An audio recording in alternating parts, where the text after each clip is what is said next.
පින්වත්නි ඔය පින්වතුන්ලා නිකන් හිතන්න දැන් ඔන්න කෙනෙක් උප්පත්තිය ලබනවා. මේ උත්පත්ති ලබන ක්‍රම විශේෂයෙන්ම තුනක් දකින්න පුළුවන්. අහේතුක ප්‍රතිසන්දි, ද්විහේතුක ප්‍රතිසන්දි, ත්‍රිහේතුක ප්‍රතිසන්දි කියලා. මොනවද? අහේතුක, ද්විහේතුක, ත්‍රිහේතුක.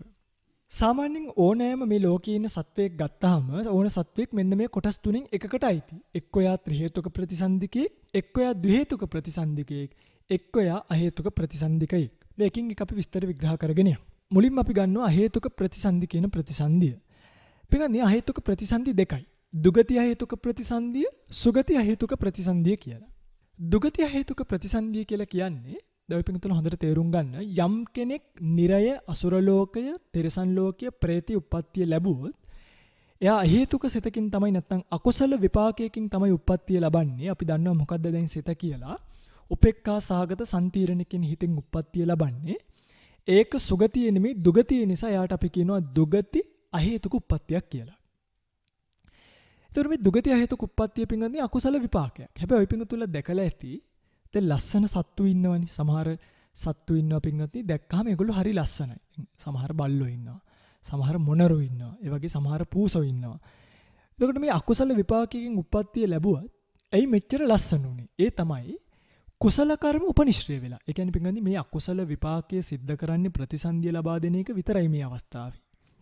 එයාගේ පාට උස මේවා ඔක්කොම තීරණය කරන්නේ වෙනත් කුසල කර්මයකින් ඇතිවෙච්ච චේතනා කියන පුඤ්ඤාභි සංකාරයන්ගෙන් ඇතිවෙච්ච ශක්තියක් මේ උප්පත්තිය වර්ණවත් කරන්න පුළුවන්. හරියට අපේ බෝසතාණන් වහන්සේ එක මට හිතන්නේ මට මතක විදිහට මයුර ජාතකයේ මොණරෙක් වෙලා උප්පත්තිය ලබනවා සිහිපත් කරලා තියෙන ওই ජාතක අට කතාව. පෙර ආත්ම භාවයන් වල සිල් රැකපු නිසා තමයි වර්ණවත්. ඒ තරම් సౌందර්යයක් සහිත මොණරෙක් වෙලා උප්පත්තිය ලැබුවේ කියලා. දැන් මොණර උප්පත්තිය කියන්නේ දුගති අහේතුක උප්පත්තියක් වුණත් ලස්සන වෙන්න බලපාලා තියෙනවා කුසල කර්මයක්. උප්පත්තිය ලබා දෙන්න විතරයි අර උපේක්ඛා සහගත සම්තිරණය කියන අකුසල විපාක ප්‍රතිසන්දි සිත ඉදිරිපත් වෙලා උප්පත්තිය ලැබලා දීලා තියෙන්නේ. ඒ තමයි දුගති අහේතුක උප්පත්තිය පිළිබඳව කතාව. ඊළඟට අපි යමු සුගති අහේතුක උප්පත්තිය කියන එක. සුගති අහේතුක උප්පත්ති තමයි ඔය පිංගුතුල්ලා දැකලා ඇති ජාත්‍ය අන්ධ. ජාත්‍ය අන්ධ කියලා කියන්නේ පිංගුනි උපදිනකොටම අන්ධ භාවයට පත් වෙච්ච අය. ඊළඟට ජාත්‍ය බිහිරි. අපි කියනවා මේ උපතින්ම බිහිරි. උපතින්ම ගොළුයි. තව තියෙනවනේ උපතින්ම පණ්ඩකයි. නපුංසක භාවයට පත් වෙලා. ඊළඟට ගොතාදී භාවයට පත් වෙලා උප්පත්තිය ලබනවා නම් උප්පත්තියෙන්ම අන්න ඒගොල්ලන්ට කියනවා ජාත්‍ය අන්ධයෝ කියලා. අන්නේ ජාත්‍ය අන්ධ උත්පත්තිය ලබන්නේ බොහෝ විට සුගති අහේතුක විපාකයකින්. පින්ගන්දී දැන් මේ සුගති අහේතුක විපාකය කියන එක මට කියන්න කුසල විපාකයක්ද අකුසල විපාකයක්ද? දැන් සමහරු කියනවා නේද උප්පත්තියම අන්ධ කෙනෙක් දැක්කහම අප්පෝ පෙර අකුසලයකින් ඉපදිලා තියෙන්නේ කියලා. අන්න බලන්නකො අභිධර්මයේ නොදන්නා කමී විපාකයේ කර්මඵලයේ ඔක්කොම පටලව ගන්නවනේ නේ. අන්න ඒක නිකුයි අභිධර්මයේ නොදන්නා ධර්මදේශනා කළා ධර්මකාරණාව කර්ම විපාකයේ පටලවනවා. ආලෝලිත්වා ධම්මං කතේති. මේවා පටලෝල අලවල කවලම් කරලා තමයි ධර්මයේ දේශනා කරන්නේ. යමින් නිකන් කියපුවා නෙමෙයි. මතක තියා ගන්න උප්පත්තියෙන් බිහිරෙක් වුණත් උත්පත්තියෙන් අන්ධයෙක් වුණත් උත්පත්තියෙන් නපුංසක භාවයටපත් වුණත් එයා පින්වත්නි මනුෂ්‍ය ලෝකේ නම් උප්පත්තිය ලැබුවේ එයා උප්පත්තිය ලැබලා තියෙන අකුසල විපාකයකින් නෙමෙයි. එයා උප්පත්තිය ලැබලා තියෙන කුසල විපාකයකින්. වෙනස තමයි ඒ කුසල ප්‍රතිසන්දිය ලබා දීපු සිත දුර්වල සිතක්. අන්න ඒකයි වෙනස. ඒක දුර්වලයි. ඒක දුර්වල භාවයටපත් වෙන්නේ කොහොමද කියන කාරණාව හිමින් සැරේ කියලා දෙන්න. යම් කෙනෙක් අර කතාව කිව්වොත් අනේ අකුසලයකින් උප්පත්තිය ලැබලා කියලා ඒක ධර්ම විරෝධී. මොකද මතක තියාගන්න කිසි විටකත් පින්වත්නි කුසල කර්මයක් අමිහිරි විපාකයක් ලබා දෙන්නේ නැහැ. ඒ නිසා සමහරක්කට ප්‍රතිසන්දිය විතරයි ඔය අහේතුක උප්පත්තියෙන් ලබලා දීලා තියෙන්නේ. ඇස් පේන්නේ නැති කිරීම, කන් ඇහෙන්නේ නැති කිරීම, කතා කරන්න බැරි වීම ඒවා ලබලා දීලා තියෙන්නේ වෙනත් කර්මයක්. මොකද කොයිම වෙලාවකවත් කුසල කර්මයක් අමිහිරි විපාකයක් ලබා දෙන්නෙම නැහැ. කියන්නේ කෙනෙක් කුසලයක් කරලා ඇස් දෙක නැති වෙන්නේ නැහැ. තේරෙනවද මම මේ කියන එක? දැන් ඔය පිංගුතුලට මතක ඇති එක කතාවක් තියෙනවා. අර මල් පූජා කරන්න ගිහලා උපාසක උපාසිකාවන් පෙරසක් මොකද කරන්නේ මල් පූජා කරලා ඔක්කොලම හැමෝම ගිහිල්ලා උප්පත්තිය ලබනවා මේ මනුෂ්‍ය ලෝකේ. උප්පත්තිය ලබන කෙනා අංග විකලයි මන්දබුද්ධිකයි අතපය ඇද වෙලා තමයි උප්පත්තිය ලබන්නේ. දැන් මල් පූජා කරපු එකේ කුසලයෙන් මේගොල්ලන්ට ලැබුණේ. හැබැයි අංග විකල වෙලා මන්දබුද්ධික වෙලා ඉපදුනේ. එතකොට මල් පූජා කරපු එකේ කුසලයෙන්ද? නෑ. ඒ මල් පූජා කිරීම කියන එකත් එක්ක මේගොල්ලෝ සිදු කරගත්ත අර මල් ගසද්දී කූඹියන් මැරීම. මම ওই පුංගුතුලට මේ කතාව කලින් කියලා දීලා තියෙනවා. මල් ටික ගසනකොට දැන් මල් වල කූඹි වැහුවා. වහනකොට මොකද කරේ? තරහ සිතින් ඕක ගැසුවා. එන්නේ අකුසල කර්මයේ ප්‍රත්‍ය වුණා අර උප්පත්තියට. එතකොට ජාත්‍යන්තභාවයටපත් උනත් ඒ උප්පත්තිය මනුස්ස ජීවිතයේ ලැබුවේ පින්වත්නි කරගත්තු කුසල කර්මයකින්. හැබැයි ඒක බරපතල කුසල විපාකයක් බවට පත් උනේ නැහැ. දුර්වල කුසල විපාකයක් බවට පත් වුණා. ඒ නිසා සුගතියක උප්පත්තියක් ලැබුවත් ද්වේතුක ත්‍රි හේතුකවත් නෙමෙයි අහේතුක උප්පත්තියක් තමයි ලැබුවේ. ඒ නිසා මතක තියාගන්න කුසලයක් නිසා කවදාවත් උපදින්නේ නැහැ අමිහිරි විපාක සහිතව. ඇස් පේන්නේ නැති වෙන්නේ, කන් ඇහෙන්නේ නැති වෙන්නේ සමහරක් විට ප්‍රතිසන්දි හිතේ දුර්වලතාවය නිසා ඒක වෙන්නත් පුළුවන්. ඒක නෑ කියනවා නෙමෙයි. හැබැයි බොහෝ විට වෙනත් කර්ම රාශියක් බලපාලා අකුසල කර්ම රාශියක් බලපාලා තමයි ඒ ඉන්ද්‍රිය දුර්වලතාවය, දුබලතාවය සත්වයාට ඇති කරවන්නේ. ඒ බව හොඳට තේරුම් ගන්න ඕනේ. දැන් අපි දන්නවා අහේතුක ප්‍රතිසන්දි දෙන්න ගැනනේ. දුගති අහේතුකය සහ සුගති අහේතුකය ගැන. දුගති අහේතුක කියලා කියන්නේ තිරසන් නිරිය പ്രേත අසුර ලෝකවල වල ඉන්න අය. සුගති අහේතුකය කියලා කියන්නේ මනුෂ්‍ය ලෝකයේම උප්පත්තියෙම අන්දගොළු බිහිරි ගොත උමතු පණ්ඩක නපුංසක උපතෝභ්‍යංජනක ආදී තත්වයන්ට පත්වෙච්ච ඇත්තෝ. මේ වගේම ද්විහේතුක සහ ත්‍රිහේතුක කියලා ප්‍රතිසන්දි දෙකකුත් තියෙනවා. දැන් අහේතුක ප්‍රතිසන්දි දෙන්න වගේම ද්විහේතුක කියලා එකකුත් තියෙනවා, ත්‍රිහේතුක කියලා එකකුත් තියෙනවා. සාමාන්‍යයෙන් මනුෂ්‍ය ලෝකයේ ගත්තොත් පින්වත්නි දැන් අපි දන්නවා එතකොට තිරසන් නිරිය പ്രേත ආදී තැන්වල උප්පත්තිය ලබන්නේ කොයි සත්වයෝද? එතන ත්‍රිහේතුකයි උපදින්නෙත් නැහැ, ද්විහේතුකයි උපදින්නෙත් නැහැ. පැහැදිලි සතර අපායේ කෙනෙක් ඉපදුනොත් ඒ උපදින්නේ පින්වත්නි දුගති අහේතුක උප්පත්තියක්මයි. ඒක පැහැදිලි. හැබැයි මනුෂ්‍ය ලෝකේ ගත්තාම මනුෂ්‍ය ලෝකේ සුගති අහේතුක පුද්ගලියෙක් ඉන්නවා, ද්විහේතුක පුද්ගලියෙක් ඉන්නවා, ත්‍රිහේතුක පුද්ගලියෙක් ඉන්නවා. තේරුණාද? දුගති ලෝකයේ ද්විහේතුක ත්‍රිහේතුකයි නැහැ. මනුෂ්‍ය ලෝකයේ මේ තුන් කොට්ටාසෙම ඉන්නවා. සුගති අහේතුකයක් ඉන්නවා, ද්විහේතුකයක් ඉන්නවා, ත්‍රිහේතුකයක් ඉන්නවා. කොහොමද මේවා වෙන්නේ කියන එක කියලා දෙන්න. දිව්‍ය ලෝක ගන්න.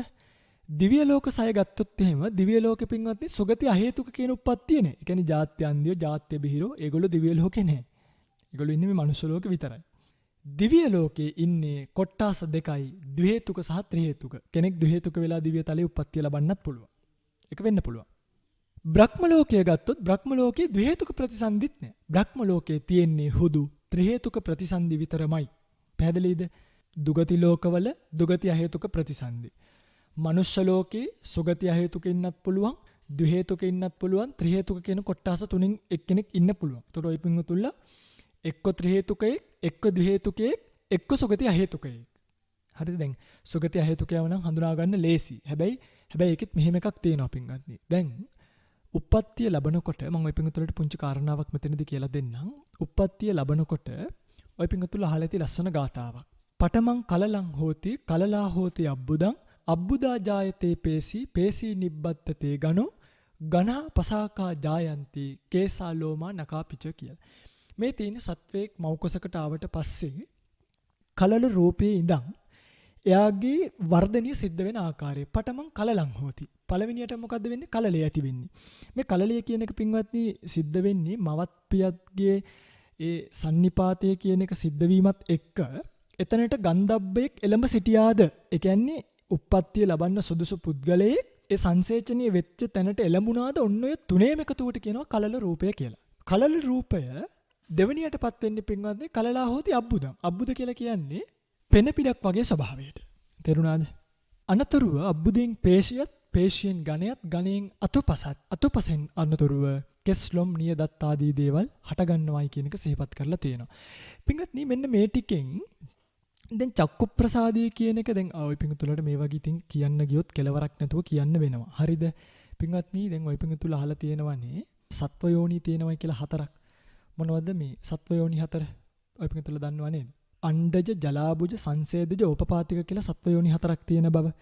පින්වත්නි මේ අණ්ඩජ, ජලාබුජ, සංසේදජ, ඕපපාතික කියන සත්ව යෝනි 4න් අණ්ඩජ කියලා කියන්නේ අර බිත්තරවල වගේ බිජුවටවල වගේ උප්පත්තිය ලබන සත්ව කොට්ටාස. අපි ගත්තොත් සර්පයෝ, ඊළඟට කුරුල්ලෝ, ඊට පස්සේ ගත්තොත් මාළු. මේගොල්ලෝ උපදින්නේ මොන වගේ ඇතුලේද? මේගොල්ලෝ බිත්තරයක් ඇතුලේ හැදෙන වැඩෙන සත්තු. ඒ නිසා ඒගොල්ලන්ට කියනවා අණ්ඩජ යෝනි උපදින සත්ව කොට්ටාස කියලා. ඊළඟට ජලාබුජ කියලා සත්ව කොට්ටාසයක් ඉන්නවා. මේ ජලාබුජ යෝනිය කියන්නේ ජල සංඛ්‍යාත කලල රූපයේ. ඒකට කියනවා වැදෑමස කියලාත්. වැදෑමස කියන තැන තමයි දැන් මිනිස්සු උපදින්නෙත් වැදෑමසේ. එතකොට මිනිස්සයා කියන කෙනා කොයි ආකාරයේද? එක්තරා විදියකට ජලාබුජ වෙන්නත් පුළුවන්. හැබැයි ඕපපාතික සංසේදජ වෙන අවස්ථාවක් නැතුව නෙමෙයි. මම ඒවා ගැන කියලා දෙන්නම් කිව යුතු තැන්වලදී. එතකොට වැදෑමසේ සාමාන්‍යයෙන් උපදිනවා මිනිස්යන්, ඊළඟට ඇත්තු, අශ්වයෝ, හරක් මේ හැමෝම උපදින්නේ හරක් උපදින්නේ වැදෑමසේ තමයි. ඊළඟට සංසේදජ. සංසේදජ කියලා කියන්නේ සංසේද කියන දිය සීරාව ඇති තෙත්තු ස්ථානය. එක්තරා විදිහට සංසේදජ කියන එකට අපවිත්‍ර වූ කියන අර්ථයක් වෙනවා. කෙසේ වෙතත් මල කුණු වල, පල් වතුර වල, කොළ මල් වල උප්පත්තිය ලබන දැන් මදුරුව, මැස්සෝ ඒ වගේ සත්තුන්ට පින්වත්නි කියන්නේ සංසේදජ සත්වයෝ කියලා. ඕපපාතික කියලා කියන්නේ මෞකස පෙළසිඳ ගැනීම නැතුව ඉබේ පහළ වෙන සත්ව කොට්ටාස. හරියට දේව, බ්‍රහ්මය වගේ. මෙන්න මේ කියන සත්ව කොට්ටාස හතරෙන් දැන් අපි ගත්තොත් එහෙම ඕපපාතිකව විතරක් පහළ වෙන සත්වයෝ ගත්තොත් ඕපපාතිකව විතරක් පහළ වෙනවා නිරය සත්වයෝ. නිරය සත්වයෝ සියලු දෙනාම පහළ වෙන්නේ පින්වත්නි ඕපපාතිකව. ඊළඟට නිජ්ජාම ප්‍රේතයෝ. ඒගොල්ලන්ට කියනවා අසුරයෝ කියලාත්. අසුරයෝ පහළ වෙන්නේ ඕපපාතික නැත්තම් මේ ඉබේ පහළ වෙන සත්ව කොට්ටාසයක් විදිහට. ඉබේ කියලා කියන්නේ මේ හේතුවක් නැතුව පහළ වෙනව නෙමෙයි, මෞකස පිළිසිඳ ගැනීමක් නැතුව නිකම්ම ගිහිල්ලා පහළ වෙනවා. ඊළඟට දේව කියන දේව කොට්ටාසය පහළ වෙන්නේ ඕපපාතිකව, බ්‍රහ්මයෝ පහළ වෙන්නේ ඕපපාතිකව කියලා සිහිපත් කරලා තියෙනවා. ඊළඟට ඕපපාතිකව විතරක් එහෙම පහළ වුණාට මේ සතර ක්‍රමයෙන්ම පහළ වෙන අයත් ඉන්නවා. ඒ කියන්නේ අණ්ඩජ, ජලාබුජ, සංසේදජ, ඕපපාතික කියන හතර ක්‍රමයෙන්ම පහළ වෙන්න පුළුවන් තිරස්චීනයෝ. ඊළඟට අනිත් ප්‍රේතයෝ, නිජ්ජාම ප්‍රේතයෝ හැර නැත්නම් අසුරයෝ හැර අනිත් ප්‍රේතයෝ. ඊළඟට අසුර කියන දේව කොට්ටාසය එක්තරා විදිහකට, මනුෂ්‍යයෝ, ඊළඟට භූමස්තක දෙවියෝ. භූමස්තක දෙවියොත් මෙහෙම පහළ වීමේ අවකාශයක් තියෙනවා. ඉතින් ඒ වගේනේ කියලා දෙන්න වෙන්නේ රූප වර්ණනාව සිද්ධ කරනකොට. මට කියන්න ඕනි උනේ දැන් ඔය පිඟුතුලා නිකන් හිතන්න ඕපපාතිකව පහළ වෙන සත්වයෙක්ගේ නම් ප්‍රතිසන්දියත් එක්කම චක්කු ප්‍රසාදාදී දේවල් සියලු දේවල් හට ගන්නවා. කියන්නේ අංග පරිපූර්ණව තමයි ඇති වෙන්නේ. සංසේදජ කියන සත්වයාගේ මේ ඉන්ද්‍රිය ධර්මයන් පරිපූර්ණ භාවයට එනවා. හැබැයි වැඩෙන්නේ පස්සේ කාලයකදී. ඒ කියන්නේ දැන් අපි හිතමුකෝ ඕපපාතිකව පහළ වෙන දෙවියෙක් ගත්තොත් මේ දෙවියා පරිපූර්ණ අංග සහිතව පහළ වෙන චක්කු ප්‍රසාද, ගාන ප්‍රසාද, ජීවහා ප්‍රසාද සහිතව. එතකොට සම්පූර්ණ ආයතන පරිපූර්ණයි. ඒ කියන්නේ කිසිම එකක් අඩු වෙන්නෙත් නැහැ. ඕපපාතිකයට සම්පූර්ණ පරිපූර්ණ ඉන්ද්‍රියන් ලැබෙනවා. සංසේදජ උපදින අයටත් මේ පරිපූර්ණ ඉන්ද්‍රියන් ලැබුණට ඒව වැඩෙන්නේ. කියන්නේ මේ අංග ප්‍රත්‍යාංග වැඩෙන්නේ ක්‍රමයෙන්. කාලයත් එක්ක කාලානුරූපීව තමයි වැඩෙන්නේ. අපිට මේ මාතෘකාව එච්චර වැදගත් වෙන මාතෘකාවක් නෙමෙයි. මට මේ කියන්න ඕනේ වුණ එකට මම එන්නම්. දැන් අපි හිතමුකෝ කෙනෙක් මනුෂ්‍ය ලෝකේ උප්පත්තිය ලබනවා කියලා. කියන්නේ අණ්ඩජ, ජලාබුජාදී විදිහට උප්පත්තිය ලබන කෙනෙක්ට සාමාන්‍යයෙන් චක්කු ප්‍රසාද රූපය කියන එක පහළ වෙන්නේ සත්තම සත්තාහකයේදී. ඒ කියන්නේ අටුවාවට අනුව නම් සත්තම සත්තාහකයේදී කියලා සිහිපත් කරලා තියෙන්නේ මාස එකමාරකට විතර පස්සේ. මට මේ කියන්න ඕනේ උනේ ප්‍රතිසන්දියත් එක්කම චක්කු ප්‍රසාදය කියන එක එහෙනම් පහළ වෙනවද? පහළ වෙන්නේ නැත. ප්‍රතිසන්දියත් එක්ක මිනිස්සෙක්ගේ සාමාන්‍යයෙන් මිනිසෙක් විදියට උපදිනකොට පහළ වෙන්නේ කාය දශක කලාපයයි, වත්තු දශක කලාපයයි, භාව දශක කලාපයයි කියන තුන විතරයි. මේ තුනටම තමයි කලල රූපය කියලාත් කියන්නේ. කාය දශක, වත්තු දශක, භාව දශක. ඇතැම් සත්වයන්ට භාව දශකය කියන එක නැති වෙන්නත් පුළුවන්. ඒ කියන්නේ ඉත්ති භාව, පුරුෂ භාව කියන භාව දශකය නැති වෙන සත්වයොත් නැතුව නෙමෙයි. එවැනි ඇත්තන්ට කියනවා නපුංසකයන් කියලා. කාය දශකයේ, වත්තු දශකයේ කියන එක අනිවාර්යයි. භාව දශකයේ කියන එක ඇතැම් සත්වයන්ට නැතිවීමේ අවස්ථාවකුත් තියෙනවා. හැබැයි බොහෝ විට කියන්නේ නපුංසක නොවන අනිත් බොහෝ අයට මෙන්න මේ භාව රූපයන් කියන එක පහළ වීම කියන එක සිද්ධ වෙනවාමයි. හැබැයි මේ චක්කු ප්‍රසාදය කියන එක පහළ වෙන්නේ මට මේ කියන්න ඕනේ ප්‍රතිසන්දියත් එක්කම නෙමෙයි. ප්‍රතිසන්දිය සිද්ධ වෙලා මාස එකමාරකට විතර පස්සේ තමයි චක්කු ප්‍රසාද, සෝත ප්‍රසාද ආදී දේවල් ඇති වෙන්නේ. තේරුණාද? මේවා ඉතින් පින්වත්නි විස්තර විග්‍රහයක් මම ආපහු සැරයක් මේ දේශනාවේ අගම කරන්නම්. මේ රූප පහළ වෙන විදිය උපපාතික සත්වයන් පිළිබඳව නිකන් මම මේ කියන කාරණා විතරක් දැනට තේරුම් ගන්න. ඊළඟට දැන් අපි කියාගෙන ආවේ මනුෂ්‍ය ලෝකයේ, දිව්‍ය බ්‍රහ්ම ලෝකයේ පහළ වෙන උත්පත්තීන් පිළිබඳව. මනුෂ්‍ය ලෝකයේ සුගතිය හේතුක, ද්වි හේතුක, ත්‍රි හේතුකය උපදිනවා. දිව්‍ය ලෝකයේ ද්වි හේතුක, ත්‍රි හේතුකය, බ්‍රහ්ම ලෝකයේ ත්‍රි හේතුකය පමණයි. මේ හැම දෙයක්ම පින්වත්නි කර්මය අනුවයි සිද්ධ වෙන්නේ. ඒ කියන්නේ කෙනෙක් සුගතිය හේතුක වෙන්නේ, ද්වි හේතුක වෙන්නේ, ත්‍රි හේතුක වෙන්නේ කර්මයෙන් වලට අනුරූපීව. කොහොමද වෙන්නේ කියන එක උපමාවකින් සිහිපත් කරන්න. මේ උප්පත්තිය සකස් වෙන්නේ කොහොමද කියන එක. දැන් අපි ගමු කාමාවචර කුසල් සිත් 8ක් තියෙනවනේ. සෝමනස්ස සහගත ඥාන සංප්‍රයුක්ත අසංකාරික හිත, සෝමනස්ස සහගත ඥාන සංප්‍රයුක්ත සසංකාරික හිත. ඊළඟට ඒ විදිහටම සෝමනස්ස සහගත ඥාන විප්පයුක්ත අසංකාරික සසංකාරික, උපේක්ඛා සහගත ඥාන සංපයුක්ත අසංකාරික සසංකාරික, ඥාන විප්පයුක්ත අසංකාරික සසංකාරික කියලා කුසල් සිත් 4ක් තියෙනවා. මෙන්න මේ කාමාවචර කුසල් ප්‍රධාන වශයෙන් කොටස් දෙකකට බෙදෙනවා. ඕමක කුසල් සහ උත්කෘෂ්ඨ කුසල් කියලා. හොඳට මේක අහගන්න. ඕමක කුසල් සහ උත්කෘෂ්ඨ කුසල්. අපි හිතමු මෙන්න මෙහෙම.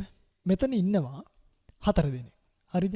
පින්කමක් කරන්න යන 4 දෙනෙක් ඉන්නවා. කෙනෙක් මෙන්න මේ කාමාවචර කුසලයක් මුල් කරගෙන සෝමනස්ස සහගත ඥාන සංප්‍රයුක්ත අසංකාරික හිතකින් කුසල කර්මයක් කරනවා. ඒක කරන්න කලිනුත් ඒ කියන්නේ පූර්ව මුංචන අපර කියන අවස්ථා තුන. දානයක් දෙනවා කියලා හිතමුකෝ. දානිය දෙන්න කලිනුත් සතුටටපත් වෙලා, දානිය දෙනකොටත් සතුටටපත් වෙලා, දුන්නට පස්සෙත් සතුටටපත් වෙනවා. දැන් මේ අවස්ථා තුනම කුසලයේ බලයෙන් මේ සිත පෝෂණය වෙච්ච නිසා උපනිශ්‍රේ භාවයෙන් මේ හිතට කියනවා පින්වත්නි ත්‍රි හේතුක උත්කෘෂ්ඨ කුසලයක් කියලා. ත්‍රි හේතුකුණේයි සෝමනස්ස සහගත ඥාන සංප්‍රයුක්ත අසංකාරික වීම තුල. ඒ කියන්නේ ඥාන සංප්‍රයුක්ත කියන්නේ අමෝහය කියන එක යෙදුණනි. අලෝභ, අදේශ, අමෝහ කියන හේතු තුනට තමයි ත්‍රි හේතුක කියලා කියන්නේ. දැන් මේ කුසල හිතේ අලෝභයත් යෙදිලා, අද්වේෂයත් යෙදිලා, අමෝහය නැත්නම් ප්‍රඥාව කියන චෛතසිකයත් යෙදිලා. මෙන්න මේ හේතු තුනම යෙදිච්ච නිසා මේකට කියනවා ත්‍රි හේතුක කුසලයක්. හේතු තුනෙන්ම සමන්වාගතයි. අර අවස්ථා තුنين පරිපූර්ණ වෙච්ච නිසා, ඒ කියන්නේ පූර්ව මුංචන අපර කියන අවස්ථා තුنين පරිපූර්ණ වෙච්ච නිසා ඒකට තව නමක් දෙනවා උත්කෘෂ්ඨ කුසලය කියලා. එතකොට ත්‍රි හේතුකයි විතරක් නෙමෙයි උත්කෘෂ්ඨයි. එතකොට ත්‍රි හේතුක ඕමක කුසලයකුත් තියෙනවා. අපි හිතමුකෝ ඔන්න ඔය විදිහටම අලෝභය, අද්වේෂය, අමෝහය කියන නැත්නම් ප්‍රඥාව කියන චෛතසිකයත් යෙදිලා කර්මඵල අදහාගෙන කෙනෙක් මේ පින්කම කරනවා. කර්මඵල අදහාගෙන කරනවා. හරි. ඒ කර්මඵල අදහාගෙන කළත් දානිය දෙන්න කලිනුත් සතුටුයි, දානිය දෙනකොටත් සතුටුයි, දුන්නට පස්සේ ටිකක් ලෝභකමක් හරි මොකක් හරි ඇවිල්ලා නැත්තම් දුන්න කෙනාගෙන අපහැදීමක් ඇති වෙලා තමන් කරගත්ත කුසලයේ බාල කරගන්නවා. දැන් මේක ත්‍රි හේතුක උත්කෘෂ්ඨනේ. ඇයි?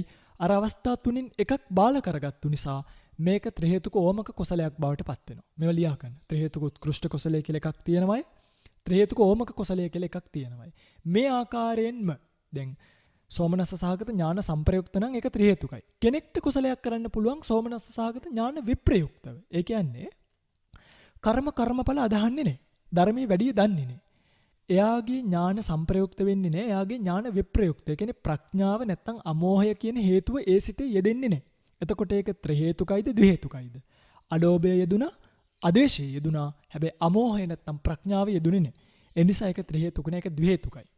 මේ ද්වි හේතුක කුසලයන්ගෙත් උත්කෘෂ්ඨ සහ ඕමක කියලා කොටස් දෙකක් තියෙනවා. එහෙම පින්කමක් කරගත්තත් අවස්ථා තුනීම සතුටු වුණොත් ඒක උත්කෘෂ්ඨ කුසලයක්. අවස්ථා තුنين එකක් හරි බාල භවයටපත් වුණොත් ඒක ඕමක කුසලයක් බවට පත් වෙනවා. දැන් කුසල් කීයද? 4ක් කිව්වා. ත්‍රි හේතුක උත්කෘෂ්ඨ කුසලය, ත්‍රි හේතුක ඕමක කුසලය, ද්වි හේතුක උත්කෘෂ්ඨ කුසලය, ද්වි හේතුක ඕමක කුසලය. දැන් ওই පිංගුතුල බලාගන්න කෙනෙක් ත්‍රි හේතුක ද්වි හේතුක වෙන්නේ කොහොමද කියලා. යම් කෙනෙක් ත්‍රි හේතුක උත්කෘෂ්ඨ කුසලයකින් උප්පත්තිය ලැබුවොත් එයා ත්‍රි හේතුකයි. එයා පැහැදිලිවම හොඳම ත්‍රි හේතුක උප්පත්තියක්. හරිද? ත්‍රි හේතුක උත්කෘෂ්ඨ කුසලයකින්. කෙනෙක් ත්‍රි හේතුක ඕමක කුසලයකින් උප්පත්තිය ලැබුවොත් ඒක ත්‍රි හේතුක ඕමක කුසලයක්, උත්කෘෂ්ඨ නෙමෙයි. මතක තියාගන්න. එයාට ලැබෙන්නේ ත්‍රි හේතුක ප්‍රතිසන්දියක් නෙමෙයි. එයාට ලැබෙන්නේ ද්වි හේතුක ප්‍රතිසන්දියක්. ඒ කියන්නේ තමන්ගේ කුසලයේ ඕමක භාවයට පත් කරගත්ත නිසා පූර්ව මුංචන අපර කියන අවස්ථා තුنين එකක් හෝ බාල බවට පත් කරගෙන එයාට විපාක ලැබෙනකොට පින්වත්නි ලැබෙන්නේ ත්‍රි හේතුක උප්පත්තියක් නෙවෙයි, ද්වි හේතුක උප්පත්තියක්. මේක හොඳට අහගන්න. ඔය පින්වතුන්ලා කොච්චර ප්‍රඥාව යොදාගෙන කුසල් කරත් එහි නිසි අර්ථය යොදා ගන්න බෑ ඔය කියන අවස්ථා තුන. ඒ කියන්නේ සමහර ගොඩාක් අය දෙන්න කලිනුත් කල්පනා කරලා දෙන අවස්ථාවෙත් ඇදලා දුන්නට පස්සෙත් අනේ අපරාධය ඒගොල්ලන්ට දුන්නට වඩා හොඳයි, වෙන කෙනෙකුට දුන්නා නම් ප්‍රයෝජනීයකුත් නෑ, අරකයි මේකයි අපේ සල්ලි විතරයි වියදම් උනේය කියලා මේ තමන් කරගත්තු පින්කම බාල කරගන්නවා. ඒගොල්ලන්ට ඒකෙන් උප්පත්තිය ලැබුණත් ඒක ත්‍රි හේතුක උප්පත්තියක් වෙන්නේ නෑ, ඒක ද්වි හේතුක උප්පත්තියක් බවටයි යන්නේ. තේරුණාද මම මේ කියන එක? හොඳට අහගන්න. ඊළඟට ද්වි හේතුක උත්කෘෂ්ඨ කුසලය. ද්වි හේතුක උත්කෘෂ්ඨ කුසලය කියලා කියන්නේ සෝමනස්ස සහගත ඥාන විප්‍රයුක්ත සංකාරික හෝ සසංකාරික හිතකින් කරගන්න කුසලය. පින්කති ද්වි හේතුක උත්කෘෂ්ඨ කුසලයෙන් ලැබෙන්නේ ද්වි හේතුක ප්‍රතිසන්දියක්. හරිද? ද්වි හේතුක ඕමක කුසලයකින් යමෙක් මෙන්න මේ ඥාන විප්‍රයුක්ත භාවයත් තිදලා අවස්ථා තුنين එකකුත් බාල කරගත්තොත් අන්න එයාට ද්වි හේතුක ප්‍රතිසන්දියක් ලැබෙන්නෙත් නෑ. එයාට ලැබෙන්නේ සුගති අහේතුක ප්‍රතිසන්දියක්. හොඳට අහගන්න. එයාට ලැබෙන්නේ අහේතුක ප්‍රතිසන්දියක්. අන්නේ ද්වි හේතුක ඕමක කුසලයේ ප්‍රතිසන්දිය භාවයට පත් කරවන විපාකය තමයි අහේතුක කුසල විපාක උපේක්ඛා සහගත සම්තීරණ හිත. ඒකෙන් උප්පත්තිය ලබන්නේ ද්වි හේතුක ඕමක කුසල් කරගත්තු අය. තේරුණාද? අනිත් ප්‍රතිසන්දි සිත් ගැන අපි තාම කතා කළේ නැහැ. හැබැයි තව එකක් කියන්න ඕනේ. දැන් මෙතන ද්වි හේතුක සිත් දෙකක් කිව්වා. ඒ තමයි ත්‍රි හේතුක ඕමක කුසලයෙන් ලබන ද්වි හේතුක උප්පත්තිය, ද්වි හේතුක උත්කෘෂ්ඨ කුසලයෙන් ලබන ද්වි හේතුක උප්පත්තිය. පින්ගනි මේ දෙකෙන් පැහැදිලිවම අර ත්‍රි හේතුක ඕමක කුසලයේ උප්පත්තිය ප්‍රබලයි. ඒ කියන්නේ ද්වි හේතුක උත්කෘෂ්ඨ කුසලයට වඩා හැබැයි මාර්ගඵල අවබෝධයක් කරගන්න බෑ. ද්වි හේතුක උත්කෘෂ්ඨ කුසලයට වඩා ප්‍රඥාව, හැසිරීම, ලැබීම මේ සියල්ලම ත්‍රි හේතුකෝමක කුසලයෙන් ලැබපු ද්වි හේතුක උප්පත්තිය ප්‍රබලයි. ඒ ද්වි හේතුක දෙකේ වෙනසක් තියෙනවා. ඒ කියන්නේ අර ප්‍රඥාව කියන චෛතසිකයේ යෙදීම නිසා ඒ චේතනාව මහා බලවත් භාවයට පත්වෙච්ච නිසා. ඉතින් මෙහෙම තමයි මේ උප්පත්තිය සකස් වෙන්නේ. මං හිතන්නේ ওই පෙන්වතුලාට තේරෙනවා ඇති කොහොමද මේ උප්පත්තිය සකස් වෙන්නේ කියලා. පැහැදිලි ඇති මේවා සිද්ධ භාවයට එන්න අපි කුසල අකුසල් කරගන්නේ කොහොමද? අහේතුක ප්‍රතිසන්දිය ලැබෙන්නේ කොහොමද? ආයිත් අහන්න විශේෂයෙන්ම මේ කියපු උප්පත්ති පිළිබඳව අහේතුක උප්පත්ති, ද්වි හේතුක උප්පත්ති, ත්‍රි හේතුක උප්පත්ති පිළිබඳව අහන්න. මොකද මේ කාලේ බොහෝ විට අහේතුකෙක් වනම් සාමාන්‍යයෙන් හඳුනා ගන්න පුළුවන්. නමුත් ද්වි හේතුකෙක්, ත්‍රි හේතුකෙක් කියන කෙනාව හඳුනා ගන්න බෑ.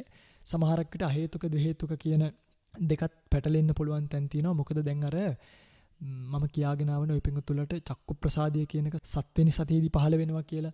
යමෙක්ගේ ඔන්නෝක පහළ වෙන්නේ නැතුව ගියොත් තමයි යා හේතුක උප්පත්තියක් බවට පත් වෙන්නේ. හැබැයි කෙනෙක්ගේ පහළ වෙලා, කියන්නේ යා හේතුක උප්පත්තියක් නෙමෙයි. එතකොට යාගේ චක්කු ප්‍රසාදය පහළ වෙනවා. හැබැයි පස්සේ මෞකසෙද්දිම පණුව කනවා. නැත්නම් ඍතු විපර්යාසයක් වෙනවා. හෝ වෙනත් යමක් වෙලා පහළ වුණාට පස්සේ ඒ චක්කු ප්‍රසාදය නැති වෙනවා. එතකොට උප්පත්තිය ලබන්නේ ජාතියෙන් අන්ධ කෙනෙක්. ඒ කියන්නේ උප්පත්තියම අන්ධ කෙනෙක් භාවයට පත් වෙලා. හැබැයි එයා ජාත්‍ය අන්ධයෙක් නෙමෙයි. එයා හේතුක උප්පත්තියක් නෙමෙයි. මොකද එයාට චක්කු ප්‍රසාදය ලැබුණා.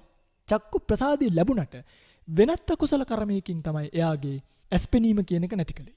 අර ලැබෙන්නෙම නැතුව ගියොත් තමයි එයා හේතුක කෙනෙක් බවට පත් වෙන්නේ. නැත්තම් බොහෝ විට එයා ද්වි හේතුක කෙනෙක් බවට පත් වෙන්න පුළුවන් ඉඩකඩ තියෙනවා. ඉතින් ඒක සාමාන්‍ය කෙනෙක්ට ගෝචර වෙන්නේ නැහැ. එයා ජාත්‍යන්තයේක්ද නැද්ද කියන එක. ඒ කියන්නේ අහේතුකයේක්ද නැද්ද කියන එක බුද්ධ ආදී මහෞත්මයන්න් වහන්සේලාටම විශේෂ වෙන කාරණාවක් බව දැනගන්න